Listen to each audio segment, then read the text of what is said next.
Let's talk about political images. What do you think we need to see today, and how are artists making art as a hammer to shape society, as we put it? And how can we support political art besides, we can't just buy it? I mean, how do we really support it?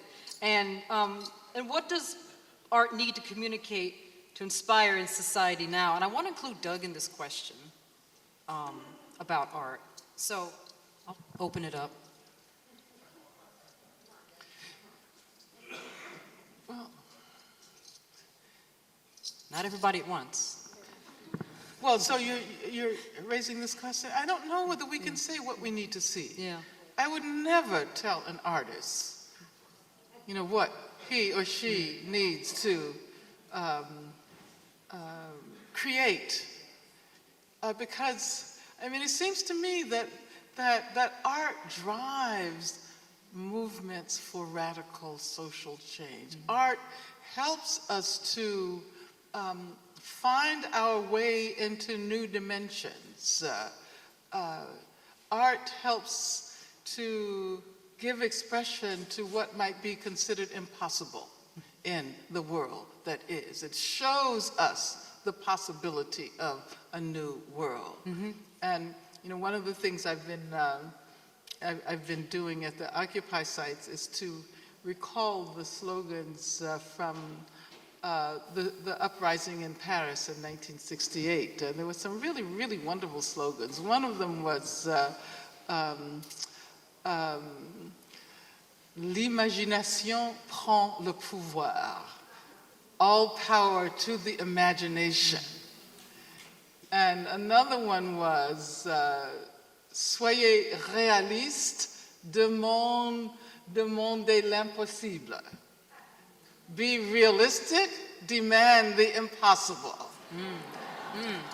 And I think that art helps us to negotiate our way through dimensions that we cannot yet articulate in the kind of expository language that we use. And it's always been my feeling that art, whether it's visual art or whether it's music, during the civil rights music movement, it was like music that really drove the movement, that really helped to create community. Whether it's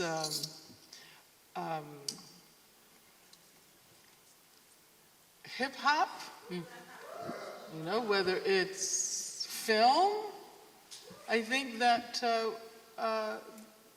many of the young people who are out there trying to figure out where to go. And you're right, it's not a movement, there are no clear demands, but I don't think there should be any demands right now. I think that, give it time. Yes, I think that what's so important about this Occupy movement is that people are learning how to be together, learning how to dwell in one place.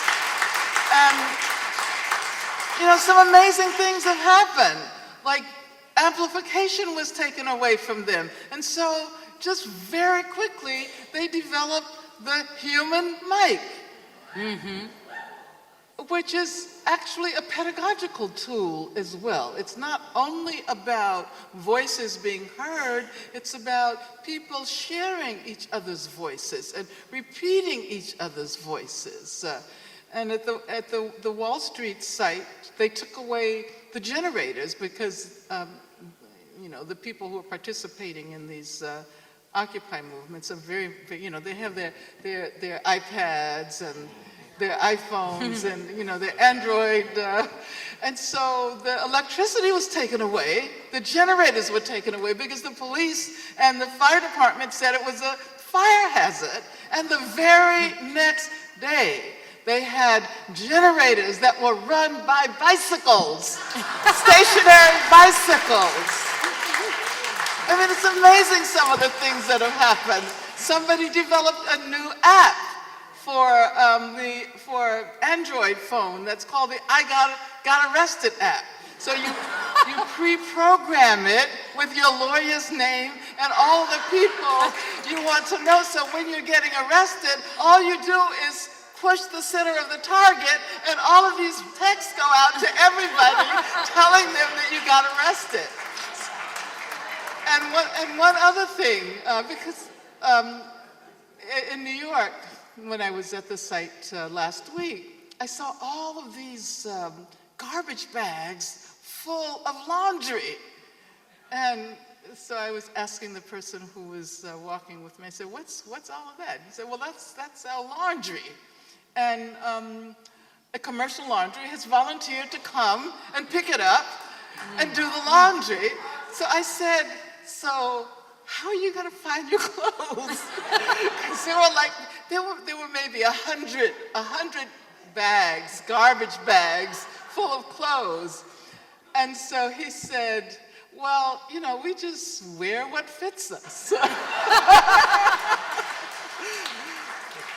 And talking about a challenge to the possessive individualism of capitalism. You're right. I think that people are learning how to be with each other in a very different way, which will also help us to rethink what democracy is supposed to be about, and to move away from simply electoral democracy to a democracy that is truly multiracial and multi-generational and what did I say before? Gender and sexual and all of that. It's really about an experiment in being together. And one of the things I said when I was at one of the sites was that be attentive to differences. And I used a quote from Audre Lorde, which is one of my favorite quotes, and I've said it over and over again, in which she says that, first of all, it's not our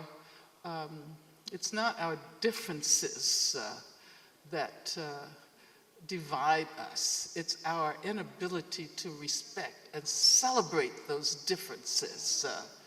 And she pointed out that, differences should not be merely tolerated, but they should be a fund of polarities between which our creativity can spark like a dialectic. And so that was the message I tried to offer the Wall Street occupiers. And I think that's about the imagination, and it's about art. Right. What did you say? We'll just wear what fits us? That's a good slogan. I like that. That pretty much says it all. Reverend Lawson, do you have anything to add to? No. Okay. Doug?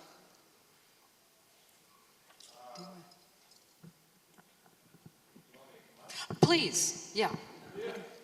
You can have my mic. What is it? Well, I would just like to reiterate what I said about clarity. We take complex issues, we try and make them clear. It used to be when I was a very young man, I saw things black and white. Now I see that they're quite complicated. So that's one role of the artist. The second role that I've seen the artist play that has moved me is when we show visions of hope. And that hope doesn't have to be social realism. It can be humor. It can be an interesting way you draw. It can be audacity. Anything that demonstrates people's willingness to struggle. These are the images that I think drive us forward in opposition to those terrible images that are branded in our mind of who knows what, the terrible images. I don't know that they activate people. They're happening, and I'm not saying we should run from them, but I don't know that they push us forward. So I'm just saying the ones that have moved me, like the issue of Vietnam, which was my war, was images of the people struggling. they weren't going to take the occupation. Now, it was a military struggle, which ended up lots of people dying, but it was the images of struggle that drove me to move beyond just an individualistic position of I don't want to go to I think I want to support these people for what they're fighting for. So that's my 2 bits.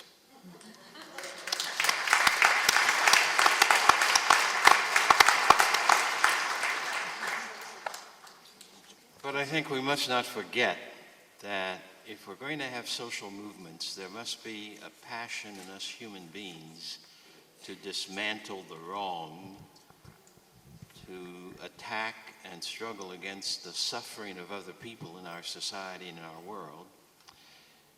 And there must be a sense that the present injustices can be corrected. One of the issues in the United States is that so many of us, of Americans, buy into the myths that we live by, especially the myth of our exceptionality as a people, and violence, and the myth of male dominations and the necessity of male hierarchical ways of structures and the rest of it.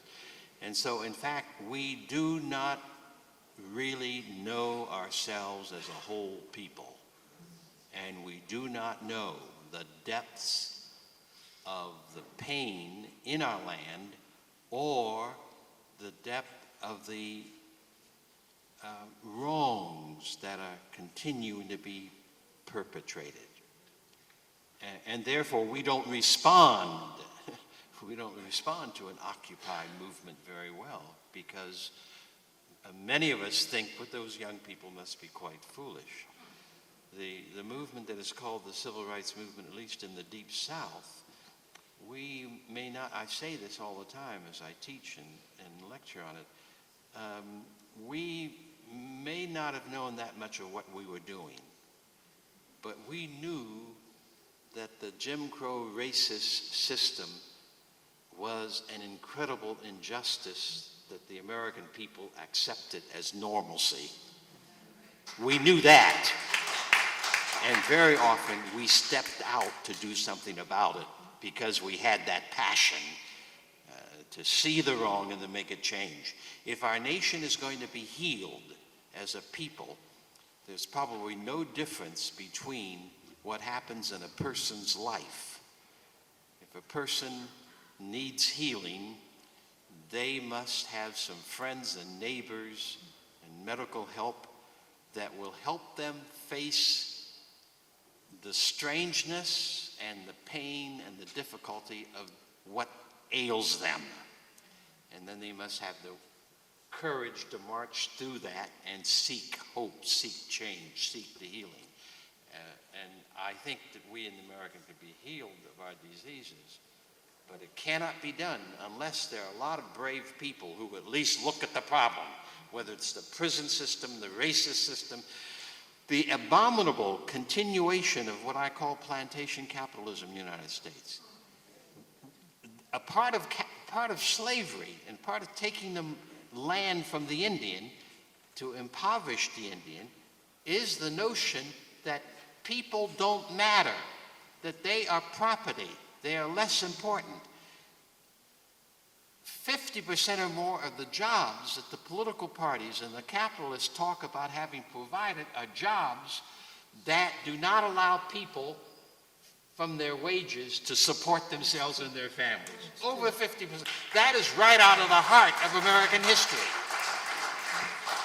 And somehow it seems to me that art, as important, music, as wonderful and significant as these are, that for a movement to take place, there has to be that passionate sense that we can have a different kind of world, and that here are the things that are obstacles to having that better world. There are certain systems written into us that we must change.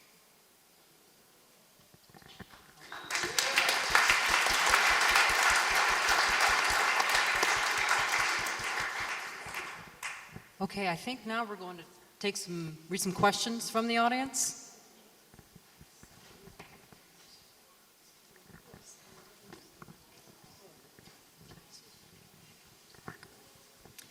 Well, we have to be out of here by 7:30, and there were a lot of good questions submitted. I think Ari and I sort of looked at a couple of questions that could be combined into one that seemed to be a very important question that hasn't yet been addressed, and that's around the Occupy movement. I'll read them both and then add my 2 cents. One question says, the right is trying to use violence against property and or the police to delegitimize the Occupy movement. Embracing nonviolence will blunt this, but embracing nonviolence and rejecting violence are part of a process that will take some time. What do you suggest we do to help these young activists understand how important it is that they proclaim themselves as a nonviolent movement? And the other question that's related says, how would you compare the Occupy movement to the organizing of movements of the civil rights era?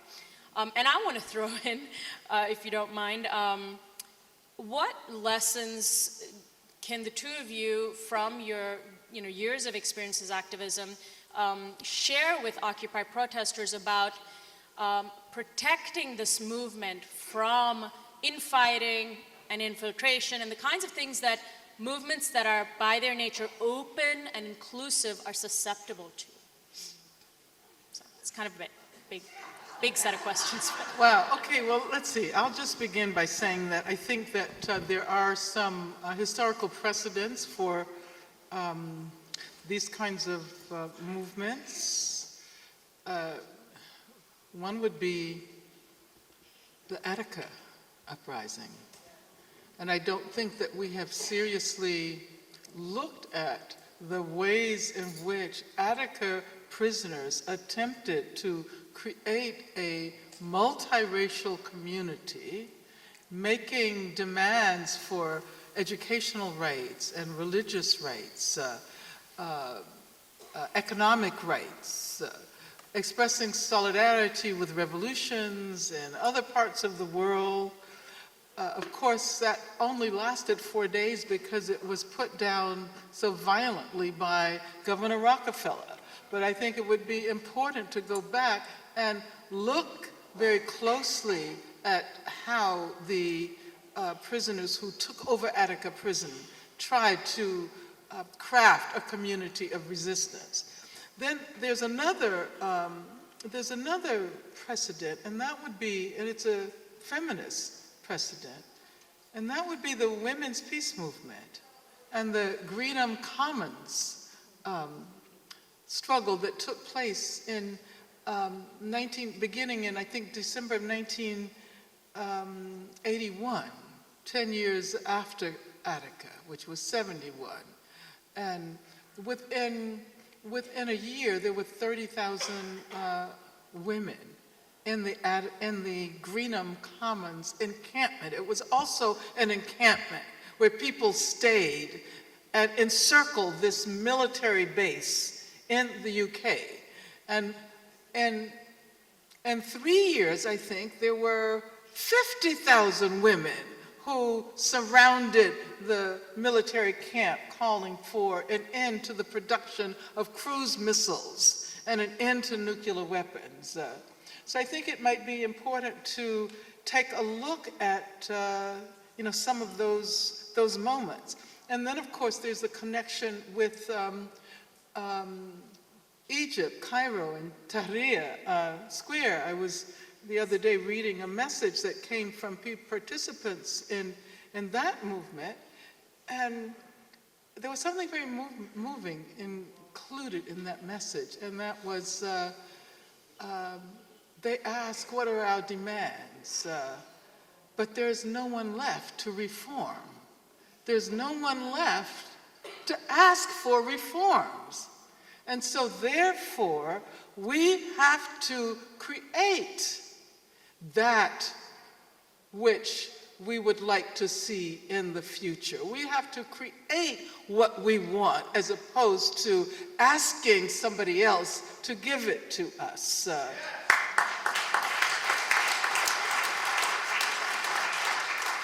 And I would say that as with any movement, there are never any guarantees. You never know. They're never guarantees. But as I said before, we have to act as if it were possible. And this is what happened during the era of what is called the Civil Rights Movement. Of course, it was a freedom movement in those days. It was much, much more than civil rights. But what I think was the most important accomplishment of that movement, and it wasn't necessarily the change in the laws, although that was very important. It was the transformation of the consciousness of so many people who learned how to imagine a very different future. And I always like to point out that we'd never give the black women domestic workers who refused to get on the bus, we never give them the credit for creating this collective community of resistance. Because if they had not refused to get on the bus, if they had not boycotted the bus, where would we be today? We certainly would never have known a Dr. Martin Luther King, and so many of the other advances that came about as a result of that movement. So, let us also take seriously what it means to transform consciousness. And I think that is something that may be happening now, given that so many people seem to be identifying with the 99%. And apparently, a survey indicated that the majority of New Yorkers believe that they should stay. And I can tell you from the experience we had walking to the port on Wednesday, I mean, it was absolutely amazing. Cars were blowing their horns, and nobody was upset that the march was blocking traffic. There were kids on bicycles who were stopping the traffic so that the march could go through. There weren't any police anywhere. Well, we know they were around, but we didn't see them. We didn't see them. And everywhere people were beeping their horns. It was just this amazing, joyful experience. And so many people seem to experience that joy of being together, of being a part of a new community, a community that has the potential of dismantling the economic structures and the racist hierarchies and the gender hierarchies in the future.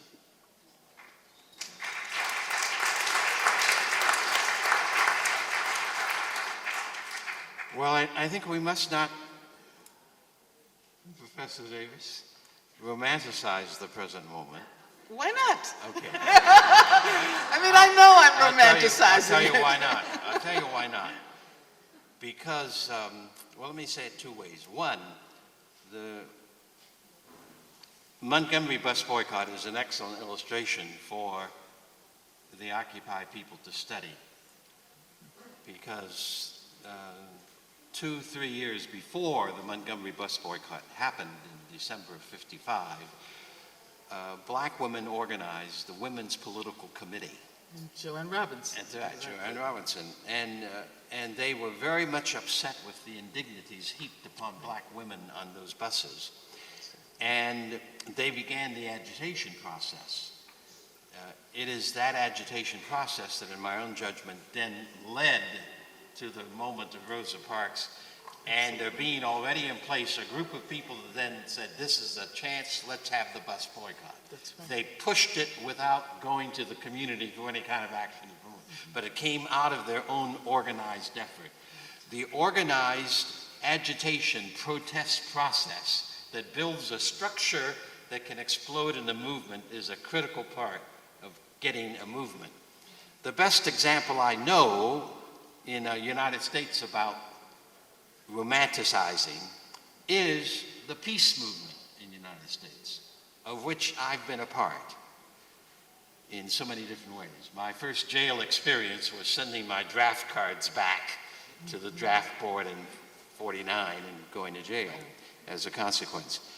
Now, in the last 40 or 50 years, no matter all the people talking peace, all the organizations and articles about peace, our society has systematically moved through its structures, business, military, Pentagon, through its structures to create a national security state and a militarized state in which the first move is to build bases down the east coast of Africa now, the AFRICOM Command.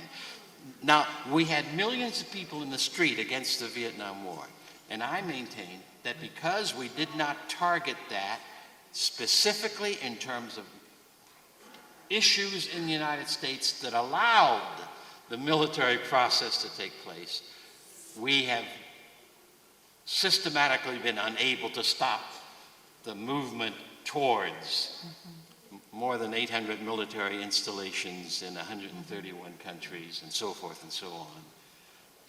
How do we reverse that? The movement has to somehow develop strategies for a different kind of agenda for ourselves, and you've named many of these, and the action has to develop ways of a protracted campaign that may take a whole generation, but a campaign then that can reverse the process. Yeah, I totally agree with you. I'm not saying that this Occupy movement is going to change the world. I've been trying to talk about a potential. Sure, And I agree. And I think it's really important to distinguish between movements and organizations and parties. This is not really a movement. It's not yet. It's an occupation, and that also has to be aware of the extent to which the term occupation has been used in genocidal contexts. The occupation, the colonial occupation of this country that led to that horrendous violence inflicted on indigenous people. The military occupation, the occupation of Palestine, for example. So I think that it's up to those who are involved and those of us who may be supporters of what appears to be a possibility to try to work through some of these issues, and hopefully a movement will emerge. Hopefully we'll get to the point where we can talk about strategy and perhaps even focused demands. But why aren't we at that point now? Because after all, in the 20th century, there have been phenomenal people's movements that have caused their societies to get to a new level of consciousness and to make critical kinds of changes. Why in America, where we have more activism than we ever had in 1940s or 50s, are there not all kinds of people who recognize the need for getting intergenerational unity going, intergenerational issues, and developing warfare on a nonviolent kind, and developing short-term and long-term goals? Why? It's because I don't think any of the victories we ever win are etched in stone. We cannot take for granted that because we achieved a particular victory at a particular time, that it is going to forever transform the landscape of the country and of the world. There aren't a lot of people of your generation who talk about gender hierarchies in the way that you do. I'm really so happy to hear you speak in those terms. It's part of my long-term passion. But you see, the conversation is just starting, and now we have to end at 7:30. How is it that the American people want housing, education, jobs, transportation. They want better communities, but we have an atrocious system that is cheating us over and over and over again and pretending that we have the best possible society. What's happened that we, the American people, don't see through this with so many great movements in the United States itself, so that we have learned that it's going to take hard work to make the changes, and we need to be about that hard work. Well, see, I think that people who historically may not have identified into radical movements, may not have identified with the labor movement, may not have identified with the Black movement, are now recognizing as a result, as a direct result of this financial collapse, that maybe they should have been identifying with what we used to call the other America all along. Yes, And so that's, I mean, I think that is why this moment offers a new promise. But I think that, we could continue this conversation. And hopefully you will continue this conversation as you go about your ways. I just want to thank all the awardees for their participation in this conversation. Angela Davis, Reverend Jim Lawson, Doug Minkler, thank you all so much.